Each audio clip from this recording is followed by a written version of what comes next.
Thanks so much for joining us tonight. I'm Szatkowski. He's been an employee of that school for 22 years, but is now suspended from teaching. Some breaking news tonight. Governor Whitmer now extending our stay-at-home order once again. And Garcia's father also led investigators to a gun, later confirmed to be the one used in those two homicides. So you have to wear your mask, but don't worry, it's only until you get to your table. And you'll notice no matter where you go, a lot of places will have signs like this. And in case you're wondering, yes, Root is a professional backpacker. He was out $700 from work that he paid Darren for that never got done. That woman was kneeling right here, in fact, with that officer and with that deputy. Ow.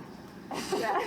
You all right? Yeah, you're right. Your eyes definitely water. If you're not a cat person, this next story may just change your mind. Heading into Super Tuesday last week, it appeared that Vermont Senator Bernie Sanders had the momentum needed to gain that nomination. There were hundreds of people here a couple hours ago when all of this started at 2 o'clock. We have seen a few groups start to trickle back. A lot of people just driving by honking horns. Obviously encouraging a peaceful protest earlier today, but saying that, if you don't live in this community, please do not come here. It all started with a stabbing at a local store where that same man got into an argument over masks with another customer. There's debris everywhere. In fact, I am standing on the roof of an apartment complex. Guys, parents have been waiting for this for months now, and Governor Whitmer is also allowing people to travel between their homes in the state. So if you have a place up north, you're allowed to go there, because you know what? We need to take all we can get to bring a little bit of joy right now. Yeah. Who knew that you could dye your clothes with the pit of an avocado? Not only are they tasty and healthy, but they're environmentally conscious too. Thanks for joining us this afternoon. I'm Derek Francis. And I'm Szatkowski. This is Fox 17 News at 5. First, a middle school teacher facing a judge today accused of sexually assaulting 2 students. We're hearing more tonight from neighbors about that homicide investigation in Lake Odessa yesterday. It happened on McAllister Street near Colfax Avenue, though originally police thought it was a car crash. But when officers arrived, they found 2 people with gunshot wounds. Those 2 were taken to the hospital. However, police later learned that a 3rd person had been shot too. We're told all 3 were in the same car, and right now it looks like they were targeted by people in another vehicle. Yeah, certainly a good reminder to stay out of the water. Maybe just dip your toes in for a little bit, then you can go warm up on the sand.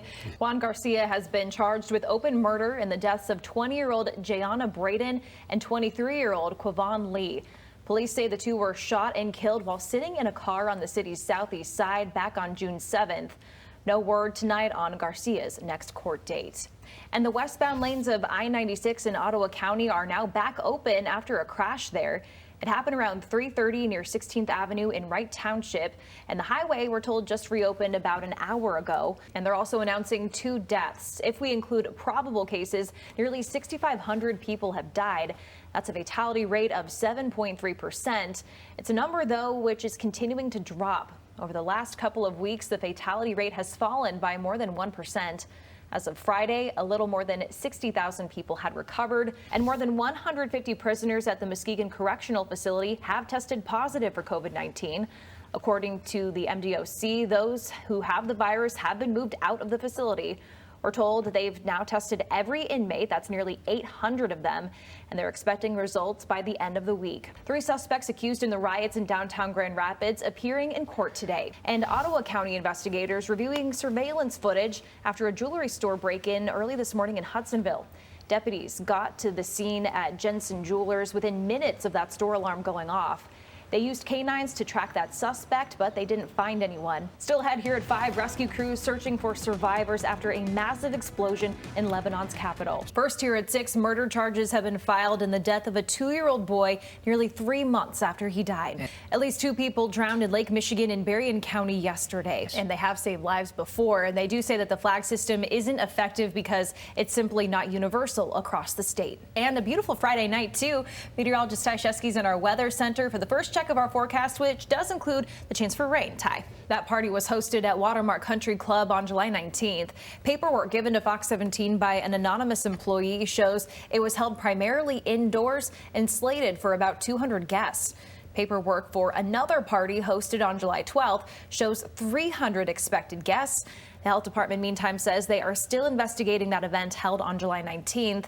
And we have, again, reached out to Watermark several times for comment and have still not heard back. And they say they have yet to make an arrest in any of those cases. That first incident happened last night near Wealthy and Hollister Avenue.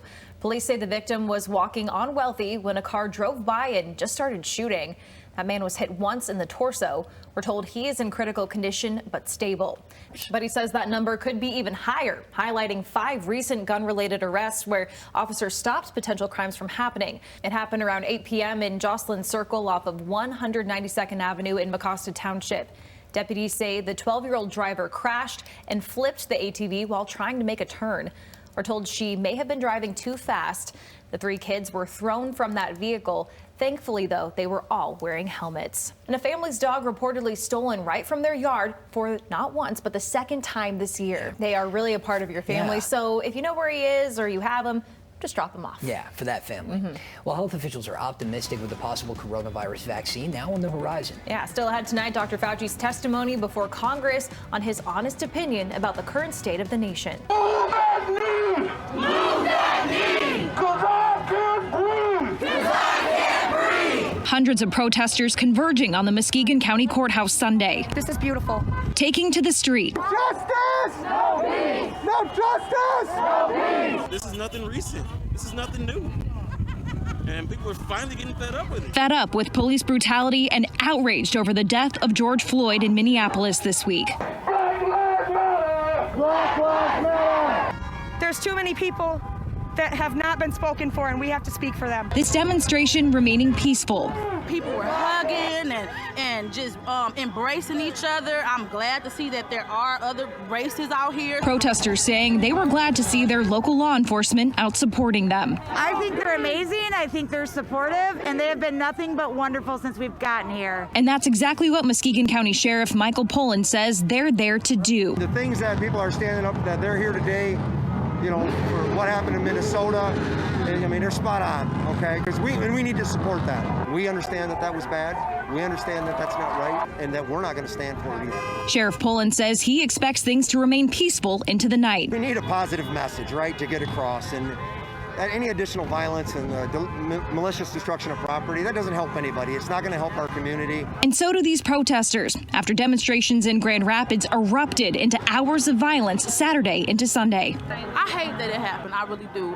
Because what did that solve other than people are having to rebuild their homes, their businesses?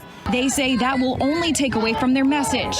We've been having these conversations for too long, and it's really time for some proper change. Black lives matter, but all lives matter. Klages served as MSU's head gymnastics coach for 27 years and then retired in 2017 after being accused of covering up allegations involving former sports doctor Larry Nassar. And now she will officially be serving jail time, something survivors have been waiting years to hear. Ms. Klages will be placed on probation for a period of 18 months. 90 days in the Ingham County Jail with credit for 1 day served. The official ruling for Kathy Klages, once esteemed gymnastics coach for Michigan State University, now heading for a jail cell. I am happy with the results, as hard as it is. Larissa Boyce, one of 2 women giving victim impact statements Tuesday. I'm standing here representing my 16-year-old self, who was silenced and humiliated 23 years ago. Boyce says she told Klages about Nassar's abusive treatments in 1997, leading a jury to find her guilty of lying to police during a 2018 interview about what she knew and when. I truly had prayed and hoped that Kathy would own up to and admit her mistake of believing a pedophile instead of 2 children 23 years ago. But that did not happen. Even though Klages could have spent up to 17 months behind bars, Boyce says she's at peace with the ruling. Honestly, I wasn't trying to expect anything.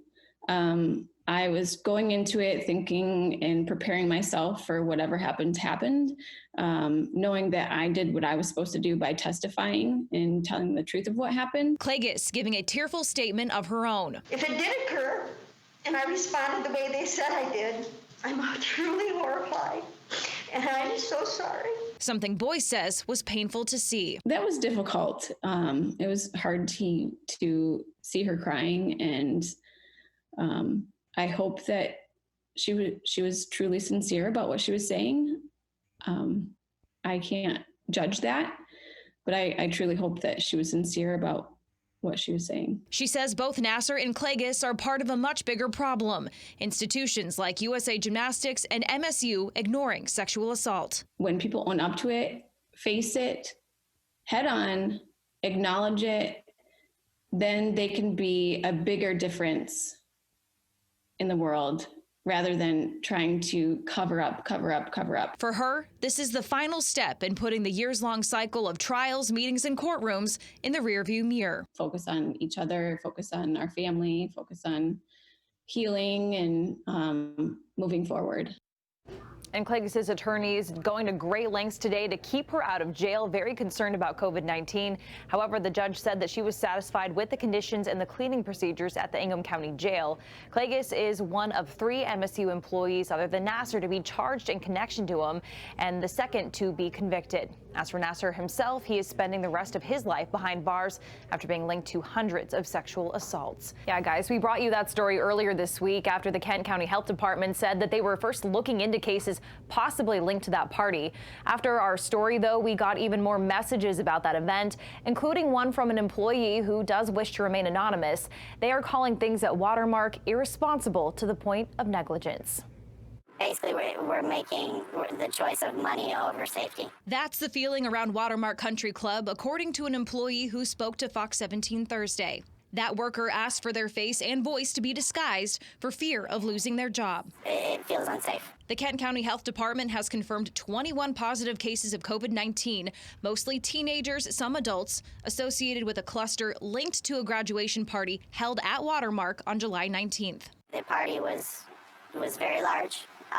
That it was primarily indoors. There were some traffic in and outdoors, but mask wearing, social distancing, those rules were not being followed. According to banquet paperwork provided by that employee, that grad party was expecting a head count of 200 guests in the shore room. That number well above Governor Whitmer's restrictions, which at the time limited indoor gatherings to just 50 people. It feels to me like we were putting people at risk. Even more concerning, this employee says just 1 week prior, on July 12th, another grad party at Watermark was slotted for 300 guests. Frankly, it's unsafe, and I don't know any way that you could walk that back and make it seem safe in today's climate, with the executive orders being what they are. That's a lot of people. Post-event staff notes from the July 12th party show they didn't get a final head count, but, quote, "We went through all 300 polished plates, and the place was packed." The notes go on to say that guests were not compliant with face masks. Social distancing with 300 people is not a possibility in my eyes. Yet we allowed this to take place. The employee also tells us deep cleaning and sanitizing was not routine after these large events. The cleaning procedures, in regards to the bank facilities have not been done. And a week later, they finally cleaned the pool area due to the positive tests that came out of that area. Watermark previously told us that while they have had 4 employees test positive, none worked at the graduation event on July 19th. They also told us that the event was held largely outdoors with masks and social distancing in place. But the employee we talked to says multiple staff members have already quit over these safety concerns, and they just want management held accountable. We need to get through this together by having these events, by the management putting our lives, our health at risk, or others, our families' lives at risk. That's not getting through this together, and it's not helping. And we need to get through this the right way. Now, the last time I spoke with anyone from Watermark was Tuesday of this week. I did make several attempts both last night and today to reach out to them for a comment on this particular story. They have yet to respond.